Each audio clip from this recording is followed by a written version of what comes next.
Um, this is a distraction because after this morning's refresher about affirmative action and our requirements for statistics, the things that I'm presenting are not numbers that are going to be sent to Washington. They're constructed. I work in Essex County, New Jersey. The county seat is Newark, New Jersey. Some of you may have at some point been stuck in the airport, not too far from my office. And I was, the story I'm going to tell, I made the mistake of working on this slideshow again this morning because I heard so many interesting points yesterday, and now I'm jumbled by the presentation this morning from DC. So this is a story of my almost 18 years running the Master Gardener program in Essex County. And I have a little bit of an odd background. I did start out at Rutgers in agriculture and soils. Took me 10 years dropping in and out to finally graduate. And then I went into environmental sociology because I found people more interesting. Yes.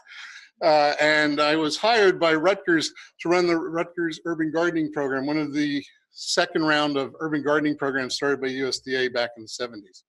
And so I left Seattle to return to New Jersey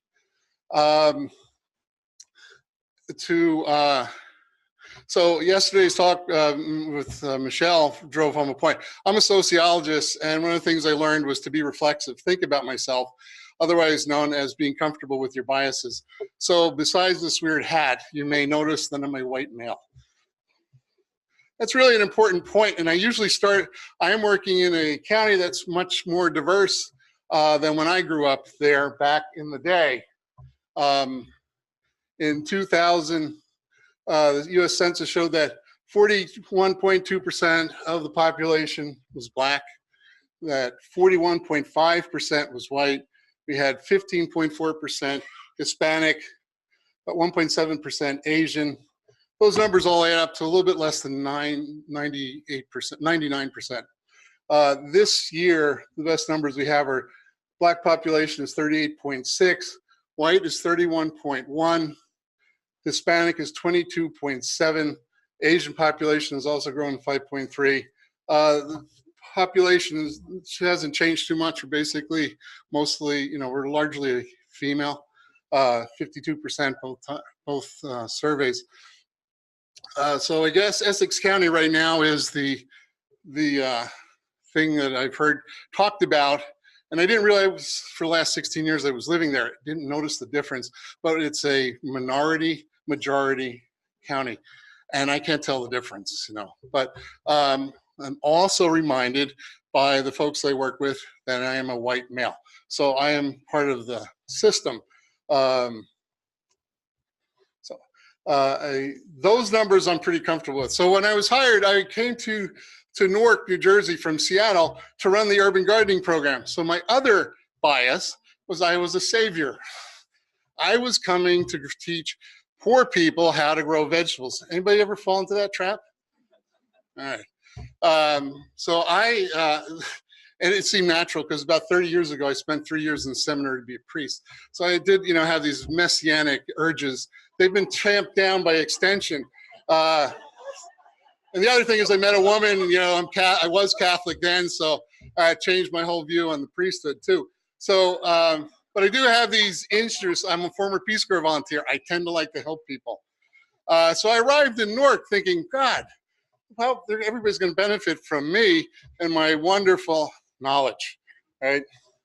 I was disabused of that by an 85-year-old young Black grandmother in Newark who said she didn't care about growing tomatoes, collards, peppers, any vegetable of any sort. She wanted to grow roses. And she had trouble with roses. And I thought, well, geez, by my lens, here was somebody who was poor. And she lived in a really rough neighborhood in Newark. And she was telling me what she wanted. That set me back, knocked me off my high horse, so to speak. So this is the city of Newark as they want Google or Amazon to see them. Take it at night. It's It's well lit. Passaic River, super fun cleanup site. It's a lovely place to garden. This is what most people in Essex County. Newark had riots in the late 60s. There was the proverbial white flight, and a fair amount of Newark will tell. And it also looks a bit like this. We had community gardens. The developers found nice, quiet neighborhoods where community gardens and you know put in. So I run had the audacity shortly after I arrived, and I was given the Master Gardener program. I had never heard of the Master Gardener program. And at Rutgers, you were just given the job and no training program was. Does that sound familiar with anybody? Okay. 2001, we had a Master Gardener program that was a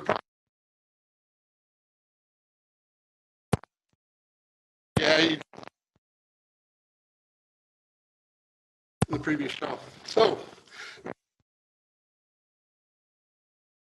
approximately 95% Black and Hispanic, approximately 70%. That's the best that I've been. We were creating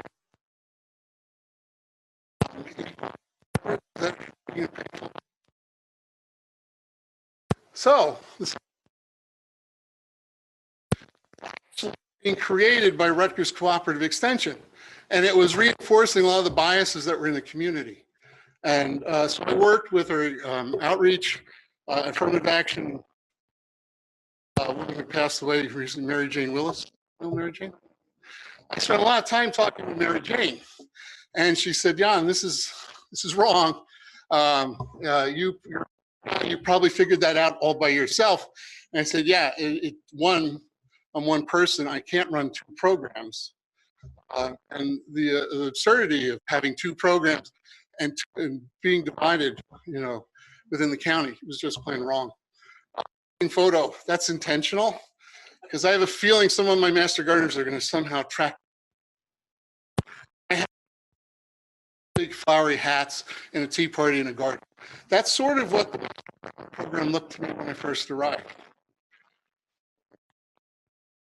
Running community garden and school gardening programs, it was getting a lot of pushback. Master Gardener. So in 2001, I combined to recruit old urban Master Gardener. So these are some of the urban Master Gardener program participants. It's a nice, and they were long president, and they were able to round up people who were interested. Okay.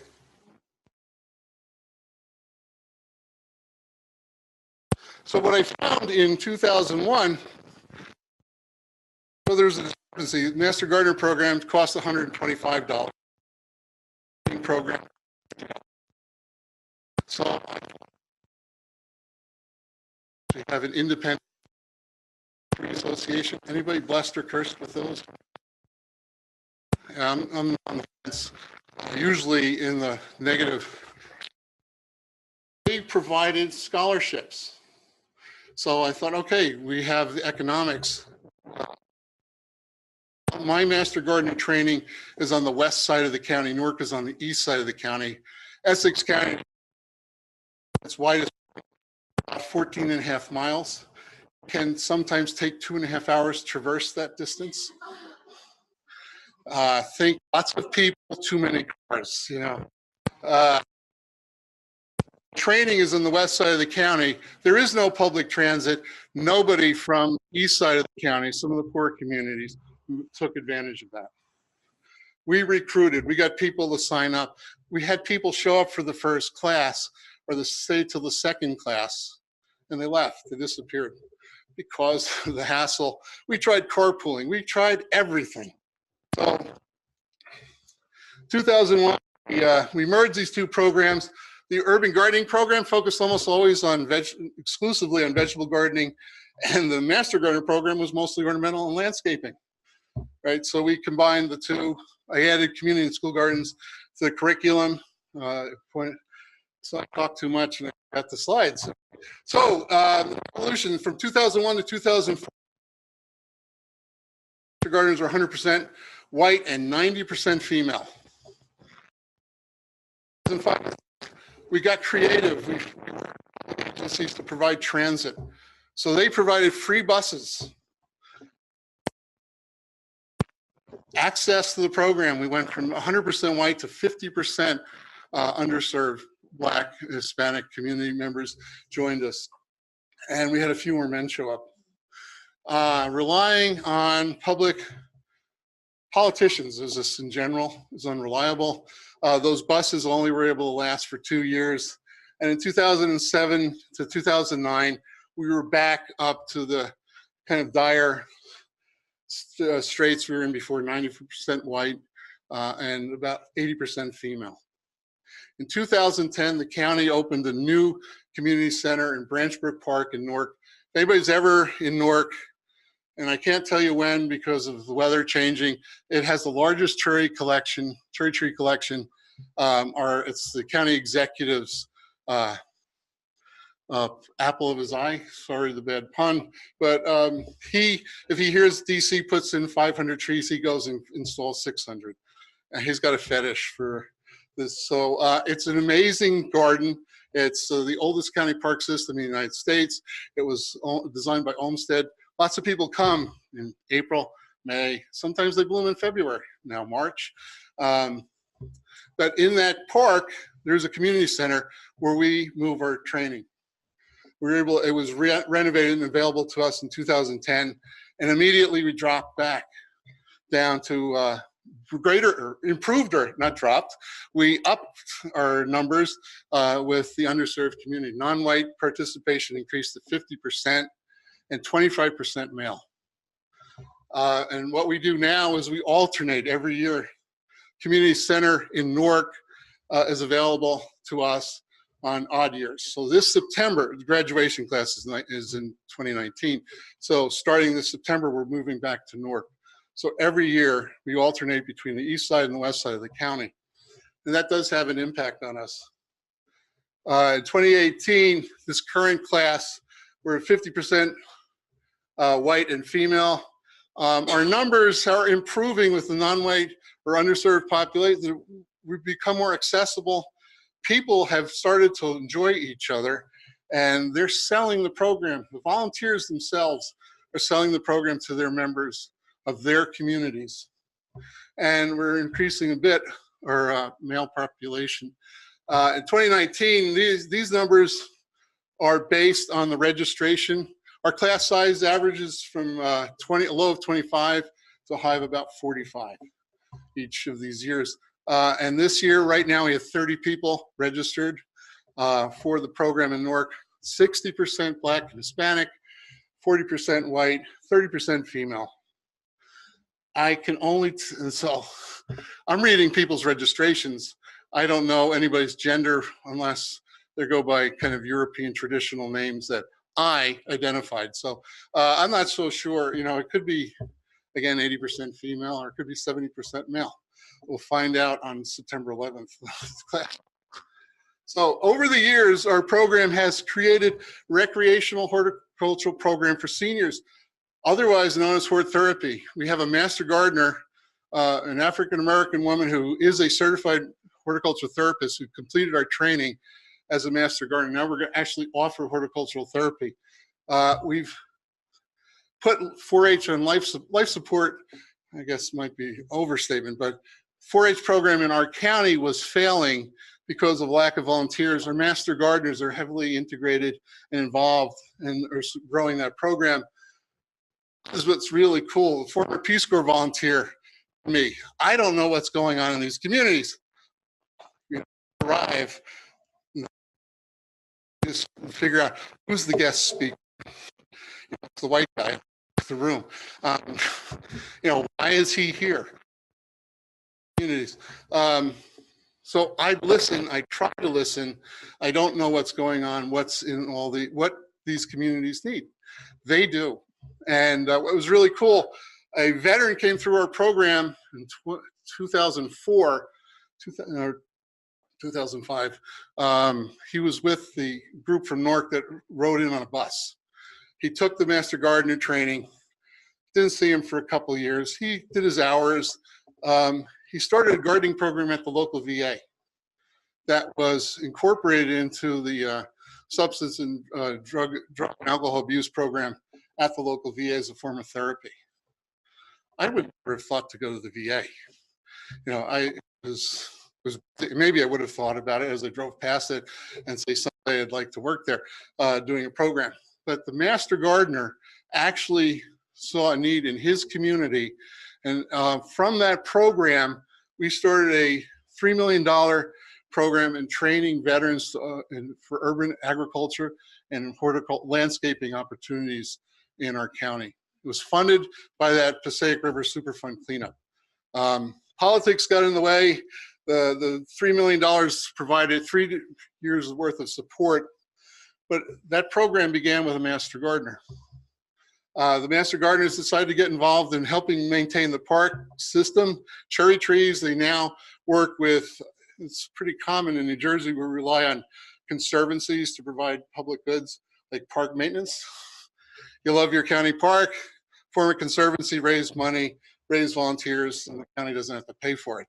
That's sort of the coarse version of it. The Master Gardeners are now working across the county with conservancies. There are 21 county parks in our small county, and the maintenance of those parks is built on Master Gardeners leading community groups.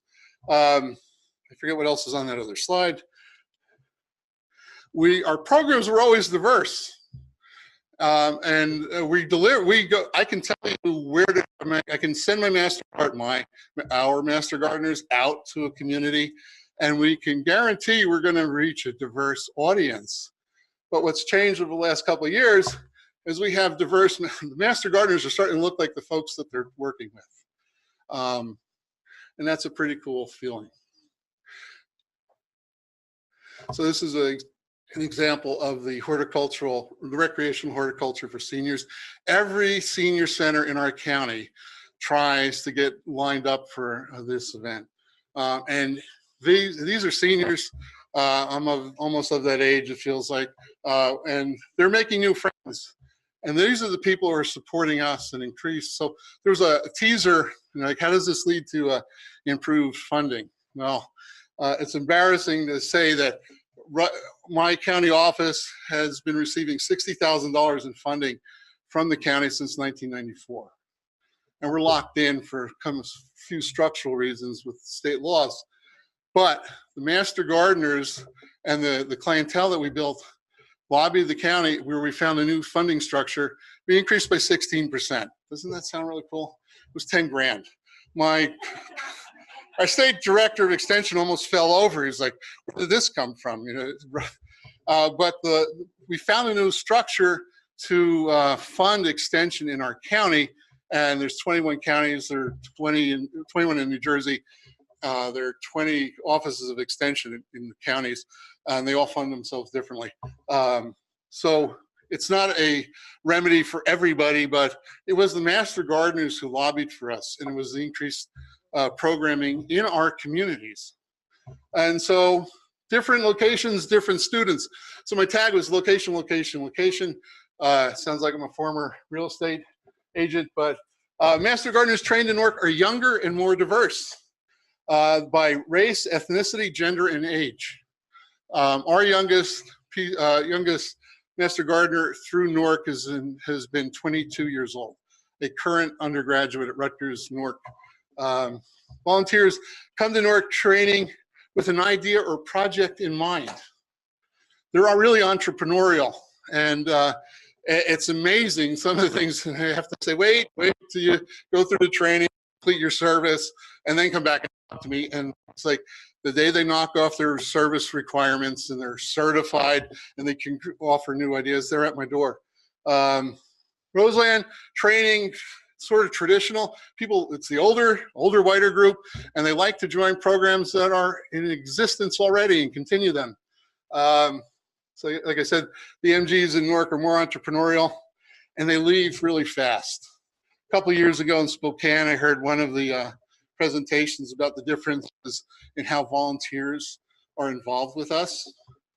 This is a good thing in a way. They stay in contact with me and Cooperative Extension, and they attribute some of their success in their community to what they learned from us, but they're off on their own. So, Rutgers Cooperative Extension. Sorry. So, and borrowing, is it Sam? Yesterday, the backward casting. I was trying to wrap this up because it was sort of, I tend to do slideshows and then stop, and there's like, it's a leading pause. And so I thought about what I wrote yesterday in backward casting. And I said, in order for community engagement and opportunities to happen, then having well-trained, engaged Master Gardener volunteers needs to happen first. So my Master Gardeners, by happenstance, you know, I was forced to bring together 2 programs. And the other, for the first 9 years, I was a staff of 1 in the county. So, you know, 4-H, FCHS, ag, you know, I had to buy, you know, that's Jersey crazy, you know, there's whatever, Jersey strong, Jersey insane. But I relied on volunteers, and it's really their program, and they're coming to me with ideas from the community.